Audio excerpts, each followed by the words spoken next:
Movie के starting में Alice के बचपन को दिखाया जाता है, जहां हम देखते हैं कि एलिस के पास बचपन से ही आत्माओं से कांटेक्ट करने की शक्ति थी, जिसके कारण से हमेशा ही एलिस अपने पेरेंट्स से बताती थी कि इस घर में बहुत सारे भूत हैं, लेकिन उसके फादर उसकी बातों पर विश्वास नहीं करते थे। रात के समय में एलिस अपनी माँ को कमरे में बिखरे पड़े खिलौनों को दिखाकर कहती थी कि ये सब खिलौने एक छोटे बच्चे के भूत ने बिखेरे हैं।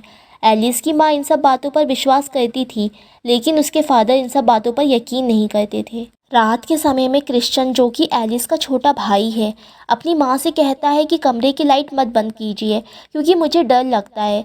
तब क्रिश्चियन की माँ उसे एक सीटी देती है और कहती है कि जब भी तुम्हें डर लगे इस सीटी को बजा देना, मैं तुम्हारे पास आ जाऊंगी। रात के समय में एलिस और उसके छोटे भाई को फिर से बच्चे की आत्मा दिखाई देती है, जिस कारण से क्रिश्चियन डर जाता है और सीटी ढूंढने लगता है, पर वो सीटी उसे नहीं मिलती।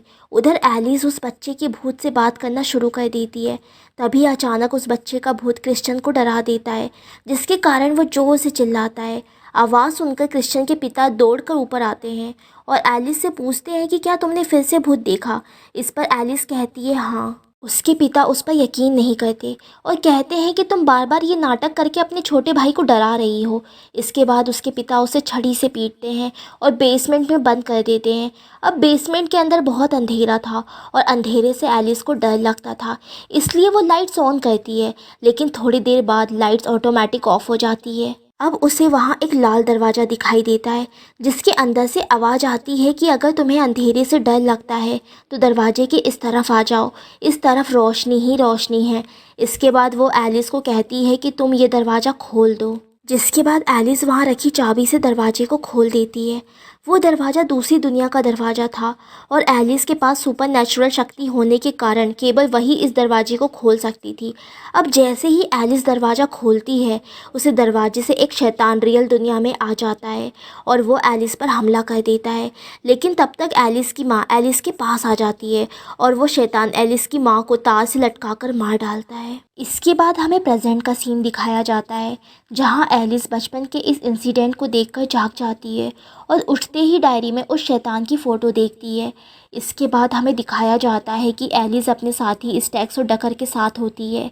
तभी एलिस को फ़ोन आता है, जो टेड नाम के आदमी का था, जो एलिस को बताता है कि उसके घर में कुछ सुपर नेचुरल चीज़ें हो रही हैं। जब वो अपने घर का एड्रेस बताता है तो एलिस को पता चलता है कि ये वही घर है जहाँ वो बचपन में रहती थी। एलिस अपनी उन बचपन की बातें याद करके टैड से कहती है कि मैं तुम्हारी कोई मदद नहीं कर सकती। इसके बाद में एलिस स्टैक्स और डकर को बताती है कि टैड को जो शैतान परेशान कर रहा है, उस शैतान को मैं ही इस दुनिया में लाई थी और उसी शैतान ने मेरी माँ को भी मारा है। अब एलिस उस टैड नाम के बंदे की मदद करने का फ़ैसला करती है, क्योंकि उसी की वजह से वो शैतान उस घर में आया था। अब एलिस और उसके साथी टैड की मदद के लिए निकल जाते हैं। अब एलिस अपने पुराने घर पहुंच जाती है, जहां टैड रहता है। टैड कहता है कि जब से वो इस घर में शिफ्ट हुआ है, तब से इस घर में पैरानॉर्मल एक्टिविटी हो रही है और सबसे ज़्यादा वो पैरानॉर्मल एक्टिविटी उस कमरे में होती है जिसे उसने बंद कर रखा है। एलिस उस रूम को देखकर ही पहचान जाती है कि वो रूम उसका और उसके भाई क्रिश्चियन का था। अब एलिस, स्टैक्स और डकर घर की तलाशी लेना शुरू करते हैं। छानबीन के दौरान एलिस को अपने पुराने बेड के नीचे उसके भाई क्रिश्चियन की सीटी मिलती है, जो उसकी माँ ने उसे दी थी। एलिस उस सीटी को देखकर अपने भाई को याद करती है। साथ में एलिस को कमरे में कुछ चाबियां भी मिलती हैं, जिसके बाद एलिस को कुछ आवाज़ें सुनाई देती है, जिसका पीछा करते करते एलिस बेसमेंट में चली जाती है। उधर हम देखते हैं कि स्टैक्स और डकर को वो आत्मा कैमरे में दिखती है, लेकिन एलिस उस आत्मा को नहीं देख पाती। तभी एलिस के पीछे वो शैतानी आत्मा आकर कहती है कि लड़की की मदद करो। इसके बाद एलिस डर के कारण जोर से चिल्लाती है। स्टैक्स और डकर भागकर आते हैं, जिसके बाद एलिस उन लोगों को कहती है कि उस आत्मा ने उसके गले से उसके भाई क्रिश्चियन की सीटी ले ली है। पर यहाँ हैरानी की बात ये थी कि एलिस ने इस आत्मा को बचपन में भी देखा था। जब एलिस ने इसके बारे में अपने पिता को बताया था, तब उसके पिता ने कहा यहाँ कोई नहीं है। अब एलिस के पिता एलिस की आत्मा देखने वाली बात पर फिर से उसे छड़ी से पीटने वाले ही थे, लेकिन इससे पहले उसके पिता एक बार फिर से मारते एलिस घर छोड़कर भाग जाती है। पीछे उसका भाई क्रिश्चियन अकेला अपने पिता के साथ रह जाता है। अब हम देखते हैं कि स्टैक्स, टकर और एलिस एक रेस्टोरेंट में जाते हैं। वहाँ उनकी मुलाकात दो लड़कियों से होती है। तभी हम देखते हैं कि एलिस का भाई क्रिश्चियन वहाँ आ जाता है। इसके बाद एलिस को ये पता चलता है कि ये लड़कियाँ उसके भाई की ही हैं, लेकिन अभी भी क्रिश्चियन उससे बहुत गुस्सा था क्योंकि बचपन में एलिस उसे अपने पिता के पास अकेला छोड़कर भाग गई थी और वो गुस्सा होकर वहाँ से चला जाता है। लेकिन क्रिश्चियन की एक बेटी एलिस के पास आती है। इसके बाद एलिस उसे एक फ़ोटो देती है जो उसी सिटी की थी। एलिस उससे कहती है कि ये फ़ोटो तुम अपने पिता को दे देना, इसे देखकर वो ज़रूर खुश हो जाएंगे। अब रात के समय हम देखते हैं कि स्टैक्स और डकर घर में छानबीन कर रहे होते हैं। उधर एलिस उस आत्मा से कहती है कि पिछले रात तुमने मेरी सीटी ले ली थी और कहा था कि उस लड़की की मदद करो, बताओ मुझे किसकी मदद करनी है। तभी बेसमेंट में से सीटी की आवाज़ आती है, जिसके बाद एलिस उस बेसमेंट के अंदर जाती है, जहां एलिस उससे एक सवाल पूछती है। अगर तुम्हारा जवाब हाँ है तो एक बार सीटी बजाना, अगर ना तो 2 बार। लेकिन तभी एलिस को पता चलता है कि ये दीवार नहीं बल्कि एक दरवाज़ा है। फिर एलिस चाबी से उस दरवाजे को खोलती है। अब वो एक कमरे के अंदर देखती है कि वहाँ एक लड़की को कैद करके रखा गया है, जो कि आत्मा नहीं बल्कि एक जिंदा लड़की थी और पास में वो सीटी पड़ी थी। वो लड़की एलिस को मदद करने के लिए कहती है। इससे पहले कि एलिस और डकर उस लड़की की मदद कर पाते, तभी वहाँ पर टैड आ जाता है और उसके हाथ में बंदूक होती है। यानी टैड ने ही लड़की को कैद करके रखा था। ये सारी बातें स्टैक्स दूसरे कमरे में सुन रहा था, जिसके बाद वो एलिस और डकर की मदद करने के लिए भागता है। एक्चुअली टैड बुरा इंसान नहीं था, बल्कि उसके ऊपर उस शैतान ने कब्जा कर लिया है, जिस शैतान को एलिस ने बचपन में आज़ाद किया था। अब टैड को स्टैक्स के कदमों की आवाज़ आती है, इसलिए वो एलिस और डकर को उस लड़की के साथ उसी रूम में बंद कर देता है और खुद स्टैक्स को मारने के लिए चला जाता है, लेकिन उल्टा स्टैक्स ही उसे मार डालता है। अब यहाँ पुलिस आ जाती है और इनमें से एक पुलिस वाला बताता है कि ये लड़की नर्स है और ये पिछले 4 महीनों से गायब है। अब जब वापस एलिस घर की तरफ देखती है तो उसे ऊपर उसी लड़की की आत्मा दिखाई देती है, जो बचपन में जिसे एलिस देखा करती थी। अब एलिस को पुलिस स्टेशन बुलाया जाता है, जहां एलिस पुलिस ऑफिसर से कहती है कि वो बचपन में इसी घर में रहा करती थी और सारी बातें बताती है। और वो ये भी बताती है कि टैड की बॉडी पर शैतानी आत्मा ने कब्जा किया था।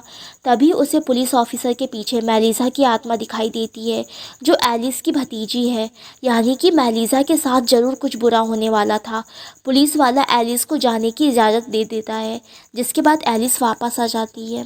उधर हम देखते हैं कि क्रिश्चियन अपने बचपन के घर वापस आ गया है और वो सीटी को ढूंढने लगता है, जो उसकी माँ ने उसे बचपन में दी थी, लेकिन वो सीटी उसे नहीं मिलती। उधर मेलिसा को बेसमेंट से आवाज़ आती है, जहाँ जाकर वो देखती है कि वहाँ कोई नहीं है। तभी वो शैतानी आत्मा वहाँ आकर मेलिसा की आवाज़ बंद कर देती है और उसकी आत्मा को अपनी चाबी के सहारे द फर्थर में कैद कर लेती है। इतने में पीछे एलिस भी वहाँ आ जाती है और वो सीधा बेसमेंट की तरफ भागती है। वहाँ सभी देखते हैं कि मेलिसा वहाँ बेहोश पड़ी थी और उस चेन से किसी ने उसे बांध दिया था। इसके बाद एलिस खुद से वादा करती है कि वो उस शैतानी आत्मा को वापस उसकी दुनिया में भेजकर ही दम लेगी। इसके बाद मेलिसा को हॉस्पिटल ले जाया जाता है और इमोजिन, जो मेलिसा की बहन है, वो एलिस की मदद करने के लिए कहती है, क्योंकि इमोजिन के अंदर वैसी ही शक्तियाँ हैं जो एलिस के अंदर है, पर ये बात उसने अब तक किसी को नहीं बताई थी। अब ये लोग वापस पुराने घर में आ जाते हैं। एलिस और डकर बेसमेंट में जाते हैं और इमोजिन और स्टैक्स ऊपर जाकर टैड की चाबी को ढूंढने लगते हैं। उधर एलिस को एक ड्रेस मिलती है, जिसे देखकर उसे लगा कि उस ड्रेस को उसने बचपन में कहीं देखा है। याद करने पर एलिस को पता चलता है कि ये वही ड्रेस है जिसे एलिस ने उस आत्मा के ऊपर देखा था। उस वक्त एलिस को ये लगा कि वो एक आत्मा थी, लेकिन वो आत्मा नहीं बल्कि एक जिंदा लड़की थी। तभी उसके पिता आ गए थे और उन्होंने कहा वहाँ कोई नहीं है। दरअसल उसके पिता ने ही उसे बेसमेंट में कैद करके रखा था और उसका नाम आना था। और जब आना ने बेसमेंट से भागने की कोशिश की, तब वो एलिस के सामने आई, लेकिन उस वक्त एलिस को लगा कि वो कोई आत्मा है और उस वक्त उसके फादर ने भी झूठ बोला था, वहाँ कोई नहीं है। इसके बाद एलिस घर छोड़कर भाग गई थी और इसके बाद उसके पिता ने आना को मार दिया था। एलिस मन ही मन सोचती है कि वो उसे बचा सकती थी। तो इसमें हमें ये पता चलता है कि उस चाबी वाली आत्मा ने ही टैड की आत्मा पर कब्जा किया था। इतना ही नहीं बल्कि एलिस के पिता की आत्मा पर भी उसी ने कब्जा किया था, जिस वजह से उसके पिता लड़कियों को किडनैप करके मारने लगे। एलिस देखती है कि उसके ड्रेस का धागा अंदर की ओर जा रहा है, जो किसी चीज़ से बंधा हुआ था। एलिस अंदर जाती है और देखती है कि वहाँ कुछ सूटकेस पड़े थे, जिसमें आना की फ़ोटो और कुछ सामान था। ऐसे करके एलिस सभी सूटकेस को खोलती है। उनमें से अलग अलग औरतों के कपड़े और उनके सर की खोपड़ी मिलती है। तब एलिस को पता चलता है कि केवल आना को ही नहीं बल्कि बहुत सारी लड़कियों को कैद करके रखा गया था और मार दिया गया। अब जब एलिस लास्ट सूटकेस को खोलती है, उसमें से वो शैतान बाहर निकलता है जो एलिस पर अटैक कर देता है, लेकिन समय रहते डकर एलिस को बचा लेता है। तब तक इमोजिन और स्टैक्स भी वहाँ आ जाते हैं। अब हम देखते हैं कि वो शैतान एलिस की आत्मा को अपनी दुनिया में ले गया है। आत्माओं की दुनिया में एलिस को बचपन की एलिस दिखती है जो उस शैतान से बहुत ज़्यादा डरी होती है, और वो छोटी एलिस बोलती है कि वो शैतान बहुत ज़्यादा पावरफुल है और उसके हाथ में चाबियां हैं। साथ में वो ये भी बताती है कि उस शैतान ने बहुत सारे दूसरे लाल दरवाजे भी खोल दिए हैं और वो कुछ भी कर सकता है। इतने में वो शैतान पीछे से आ जाता है और एलिस का गला दबाने लगता है। उधर रियल दुनिया में भी एलिस नीचे गिर पड़ती है, जिसे देखकर एलिस और डकर समझ जाते हैं कि एलिस अब खतरे में है। अब इमोजिन कहती है कि मैं आत्माओं की दुनिया में जाकर एलिस को बचाऊंगी। इसके बाद इमोजिन दूसरी दुनिया में चली जाती है, जहां इमोजिन को आना की आत्मा मिलती है जो उसे लाल दरवाजे का रास्ता बताती है और वहां से गायब हो जाती है। लाल दरवाजे के अंदर जाकर इमोजिन देखती है कि वहां एक जेल थी जिसमें बहुत सारे छोटे छोटे कमरे थे और एक कमरे में एलिस बंद थी जिसका गला बंधा हुआ था। अब वो शैतान आता है और एक कमरे का दरवाज़ा खोलता है। इसमें से एलिस के पिता की आत्मा बाहर आती है, जिसे देखकर एलिस को अपने बचपन की याद आ जाती है कि कैसे उसके पिता उसे टॉर्चर किया करते थे। अब वो शैतान आता है और एलिस को कहता है कि वो अपने पिता को मारे, जैसे उसके पिता उसे बचपन में मारा करते थे। अब एलिस अपने पिता को मारना शुरू करती है। जैसे जैसे एलिस अपने पिता के लिए नफ़रत बढ़ा रही थी, वैसे वैसे उस शैतान को और ताकत मिलती जा रही थी। लेकिन तभी इमोजिन आ जाती है। वो एलिस को रोकती है। शांत होने पर एलिस को पता चलता है कि वो शैतान उसके दिमाग के साथ खेल रहा था, क्योंकि वो शैतान ऐसे ही सबके दिमाग के साथ खेलता था। अब एलिस को ये पता चल चुका था कि उस शैतान ने ही उसके पिता के साथ ये सब कुछ करवाया था। लेकिन वो शैतान फिर से एलिस को बंद कर देता है और इमोजिन पर हमला कर देता है। लेकिन समय रहते एलिस अपनी ताकत से उस जेल के दरवाजे को तोड़ देती है और बाहर आकर देखती है कि उस शैतान ने एलिस और इमोजिन को पकड़ लिया है। अब एलिस उस शैतान से कहती है कि तुम उन दोनों को छोड़ दो और बदले में मुझे ले लो। तब वो शैतान एलिस को मारना शुरू करता है, लेकिन तभी उसके पिता की आत्मा बीच में आ जाती है। लेकिन वो शैतान उसके पिता की आत्मा को नष्ट कर देता है और अपने हाथ में रखी चाबियों को एलिस के गले में घुसा देता है। इधर इमोजिन को वो सीटी मिल जाती है और वो एलिस की तरफ फेंकती है। अब एलिस पास पड़ी छड़ी को शैतान के सर में घुसा देती है और उस सीटी को बजाती है, जिससे उसकी माँ की आत्मा वहाँ आ जाती है और उस शैतान को वहाँ से दूर भगा देती है। अब एलिस इमोजिन को लेकर अपनी माँ के साथ रियल दुनिया में जाने का रास्ता ढूंढने लगती है। अब एलिस को एक दरवाज़ा मिलता है, जो दरवाज़ा डेल्टन के रूम में खुलता है, जो इंसीडियस चैप्टर 1 का कैरेक्टर है। अगर आपने इंसीडियस चैप्टर 1 देखा है तो उसमें डेल्टन को सीढ़ी से नीचे गिरते हुए दिखाया गया था और तभी वो एलिस को देखता है और डर जाता है। अब एलिस उस दरवाजे को बंद करके दूसरा दरवाज़ा खोलती है और हॉस्पिटल में जाती है। इसके बाद वो मेलिसा के पास जाती है और मेलिसा की आत्मा को अपनी बॉडी में एंटर होने को बोलती है। मेलिसा जैसे ही खुद की बॉडी में एंटर होती है तो वो रियल दुनिया में वापस आ जाती है। अब मेलिसा अपने पिता को बताती है कि एलिस ने मुझे बचा लिया। दूसरी तरफ हम आत्माओं की दुनिया में देखते हैं कि एलिस की माँ उसे कहती है कि तुम्हें इस तरह से लोगों की मदद करते रहना चाहिए। इसके बाद उसकी माँ वापस द फर्दर के अंधेरे में खो जाती है और अब एलिस और इमोजिन भी रियल दुनिया में वापस आ जाते हैं। अब एलिस अपने भाई क्रिश्चियन को वो सीटी देती है, जिसे देखकर उसका भाई उससे माफ़ी मांगता है और दोनों गले मिल जाते हैं। साथ ही स्टैक्स और डकर भी सिंगल से मिंगल होने का शुरू से ही प्लान बना रहे थे, इसलिए स्टैक्स इमोजिन को अपने दिल की बात बताता है और डकर भी मेलिसा से आई कांटेक्ट के थ्रू बातें करता है।